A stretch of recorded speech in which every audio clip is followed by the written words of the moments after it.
सुप्रभात बच्चों, मैं कक्षा 8वीं पाठ 7 के प्रश्न उत्तर करवाने जा रही हूँ। आपको मैंने पहले इससे सही जोड़ी और खाली स्थान भेज दिया था, लेकिन फिर भी आप एक बार और फिर से देख लीजिए। स्क्रीन पर दिया हुआ है आपका।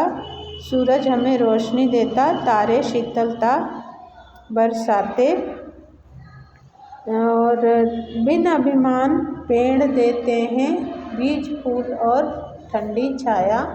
गहरी नदियाँ निर्जल नाले निर्मल जल दिन रात बहाते। सबका पालन करने वाली अन्न उगाती धरती प्यारी। ये सही जोड़ी है। और खाली स्थान पहले में आएगा औरों के हित, और दूसरे में आएगा आपका अमृत, चांद बांटता अमृत सबको। तीसरे में आएगा पर्वत, ऊंचे नीचे पर्वत ही तो। और चौथे में आएगा झरना। इसके बाद आप अति लघुत्तरी प्रश्न है, कुदरत हमें क्या सिखाती है। इसका उत्तर है कुदरत हमें परोपकार करना सिखाती है। दूसरा प्रश्न है तारे हमें क्या देते हैं। इसका उत्तर है तारे हमें शीतलता देते हैं। धरती क्या कार्य करती है। धरती सबका पालन पोषण करती है। अब लघु उत्तरी प्रश्न है, पर्वतों को सोतों का जनक क्यों कहा गया है। इसका उत्तर है पर्वतों से बड़ी बड़ी गहरी नदियाँ निकलती हैं। पर्वतों से कई प्रकार के छोटे बड़े झरने निकलते हैं। यही नहीं, पर्वतों से ही कई प्रकार के छोटे बड़े नाले निकलते हैं। इन नदियों, झरनों और नालों में रात दिन स्वच्छ जल बहता रहता है। इस प्रकार पर्वतों से नदियों, झरनों और नालों के निकलने के कारण पर्वतों को इनका जनक कहा गया है। प्रश्न है पेड़ों को दधीची क्यों माना गया है। पेड़ हर युग में अपना सब कुछ न्यौछावर परोपकार के लिए करते रहते हैं। चाहे कोई मौसम अर्थात कठिन समय क्यों न हो, वे परोपकार करने से पीछे नहीं हटते। क्योंकि इनका त्याग बलिदान महर्षि दधीची के ही समान होता है, इसलिए उन्हें दधीची माना गया है। अब अगला प्रश्न है जुगनू से हमें क्या सीख मिलती है। इसका उत्तर है जुगनू आकार प्रकार में बहुत ही छोटा होता है, फिर भी हमें रोशनी थोड़ा थोड़ा करके ही सही देने से कभी पीछे नहीं हटता है। इस प्रकार वह अंधकार को दूर करके हमें प्रकाश देने में लगा रहता है। फलस्वरूप हमें उससे यह सीख मिलती है कि परोपकार करने के लिए छोटे छोटे का महत्व नहीं होता। दूसरी बात यह है कि हमें जितना भी हो सके परोपकार करते ही रहना चाहिए। अब इसके बाद है भाषा की बात। भाषा की बात में पहला है बोलिए और लिखिए, तो इसको आपको कॉपी में नहीं करना है। अब दूसरा है सही वर्तनी वाले शब्दों पर गोला लगाइए। सही वर्तनी वाले शब्द सिखाती, तीसरा वाला सही है। वर्षा तीसरा वाला सही है। इसमें जुगनू पहला वाला सही है और अंधकार तीसरा वाला सही है। ये स्क्रीन पर गोला लगा हुआ है, आप देखकर इसमें जो सही है वो लिख लीजिएगा। उसके बाद अगला प्रश्न है निम्नलिखित शब्दों के उचित स्थान पर अनुनासिक के चिन्ह का प्रयोग कीजिए। ये प्रश्न 3 है। तो इसमें पहला प्रश्न ये है मांग और टांग, जांच, टांगा, ऊंट, नदियाँ, बांटना। इसके ऊपर चंद्र बिंदी लगाना है आपको।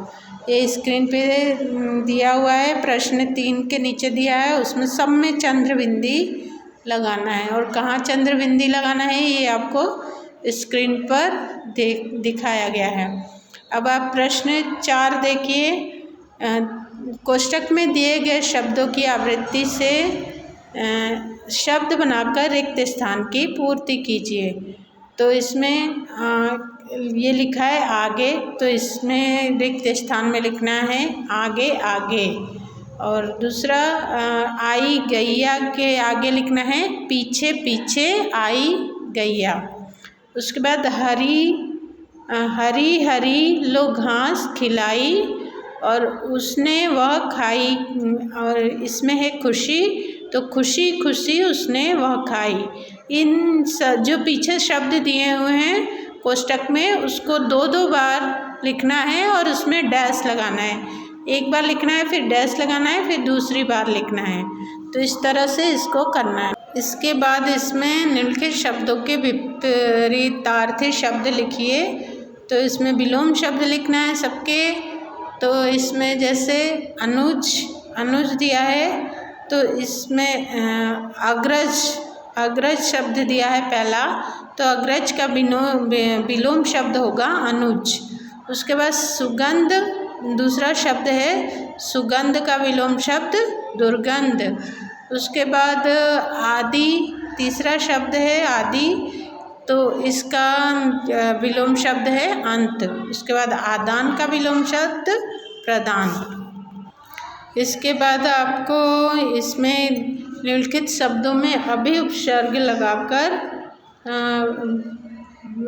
नए शब्द बनाना है। ज्ञान, कॉपी में आप 3 लाइन खींचेंगे, 2 लाइन खींचेंगे, उपसर्ग लिखेंगे, मूल शब्द लिखेंगे और नया शब्द। उपसर्ग लगाना है सब में अभी, और पहला शब्द है ज्ञान, अभिज्ञान, नंदन, और अभी उपसर्ग लगाना है अभिनंदन, यान, अभियान, रुचि, अभिरुचि, नेता, अभिनेता, मत, अभिमत। तो इस तरह से आपको ये उपसर्ग लगाना है। अभी उपसर्ग जो किसी शब्द के पहले लगता है और उसका अर्थ बदल देता है, वो शब्द उपसर्ग कहलाता है। अब आपको ये इस कविता का संदर्भ, प्रसंग और अर्थ लिखना है, जो आपको इसमें दिया गया है। आप इसमें से देखकर लिखेंगे। सबसे पहले आप ये कविता उतार लेंगे, पूरी कविता नहीं उतारेंगे। कविता का पहला शब्द कुदरत से लेकर आप सीखें। औरों अपने लिए सभी जीते हैं, औरों के हित मरना सीखें लास्ट में डालेंगे और डैश डैश करके उतार लेंगे। उसके बाद संदर्भ इसका लिखेंगे। प्रस्तुत पंक्तियाँ हमारी पाठ्य पुस्तक सुगम भारती हिंदी सामान्य के भाग पाठ 7 से हम भी सीखें से ली गई है। इसके कवि श्री गोपाल कृष्ण कौल हैं। उसके बाद हेडिंग डालेंगे आप प्रसंग में प्रस्तुत पंक्तियों में कवि ने प्रकृति से प्रेरणा लेने का उपदेश दिया है। उसके बाद हेडिंग डालेंगे व्याख्या, और पूरा ये उसको उतारेंगे। 4 लाइन की ये व्याख्या है। उसके बाद अगली जो पंक्तियां हैं उसको भी ऐसे ही लिखेंगे। उसके बाद फिर कॉपी में उतार लेंगे आप तारे शीतलता बरसाते, यहाँ से लेके मौसम चाहे कैसा भी हो तरु की तरह निखरना सीखे। लास्ट वाली लाइन निखरना सीखे डैश डैश करके उतार लेंगे। संदर्भ पूर्व मतलब होता है पूर्व के अनुसार, जैसा पहला लिखना है वैसे इसमें ही लिखना है। उसके बाद प्रसंग आपको चेंज करना है और व्याख्या इसमें से देख के लिखनी है। स्टूडेंट्स, इसमें से देखकर आप संदर्भ, प्रसंग और व्याख्या आप इसमें से देख के लिख लेंगे और कॉपी इसकी कंप्लीट कर लेंगे। इसके साथ ही आपका ये चैप्टर कंप्लीट हो गया। पाठ 7 हम भी सीखें ये कंप्लीट हो गया है। इसकी व्याख्या भी कॉपी में लिखनी है।